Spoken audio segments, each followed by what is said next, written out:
Welcome to RBK diaries. இன்றைக்கி நம்ம என்ன வீடியோ பார்க்க போகிறோம் அப்படின்னா, வாழைத்தண்டு கூட்டு எப்படி செய்கிறது தான் பார்க்க போகிறோம். வாங்க பார்க்கலாம். ஃபர்ஸ்ட்டு அதுக்கு கடாயில் நம்ம 3 டேபிள் ஸ்பூன் ஆயில் ஆட் பண்ணிக்கலாம்.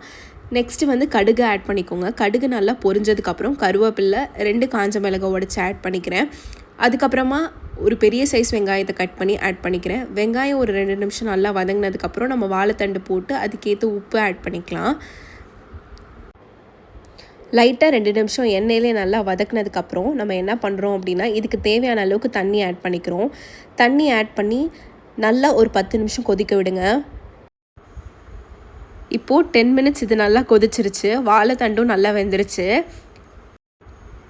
நெக்ஸ்ட்டு நம்ம இது கூட கடலைப்பருப்பு தான் ஆட் பண்ண போகிறோம். கடலைப்பருப்பு வந்து ஒரு 5 விசில் விட்டு எடுத்து வச்சுக்கோங்க. இந்த மாதிரி கன்சிஸ்டன்சியில் இருக்கணும். இப்போ நம்ம பருப்பையும் உள்ளே ஆட் பண்ணிக்கலாம். பருப்பு ஆட் பண்ணதுக்கப்புறம் திருப்பி ஒரு 5 நிமிஷம் இது நல்லா கொதிக்க விடுங்க. இப்போது பருப்பு ஆட் பண்ணி நல்லா 5 நிமிஷம் கொதிச்சதுக்கப்புறம் நம்ம ஒரு தேங்காய் பேஸ்ட் ஆட் பண்ண போகிறோம். தேங்காய், சோம்பு, பச்சை மிளகாய் 3 அரைச்சி அதோட பேஸ்ட்டையும் உள்ளே ஆட் பண்ணிக்கோங்க. நல்லா பேஸ்ட் நைஸாக அரைச்சிக்கோங்க. இப்போது தேங்காய் பேஸ்ட் ஆட் பண்ணதுக்கப்புறம் உப்பு செக் பண்ணிவிட்டு ஒரு 2 to 3 மினிட்ஸ் இது நல்லா கொதிக்கட்டும். இது கொதிச்சதுக்கப்புறமா கடைசியாக நம்ம வந்து கொத்தமல்லி இலை வந்து போட்டு ஸ்டவ் ஆஃப் பண்ணிக்கலாம்.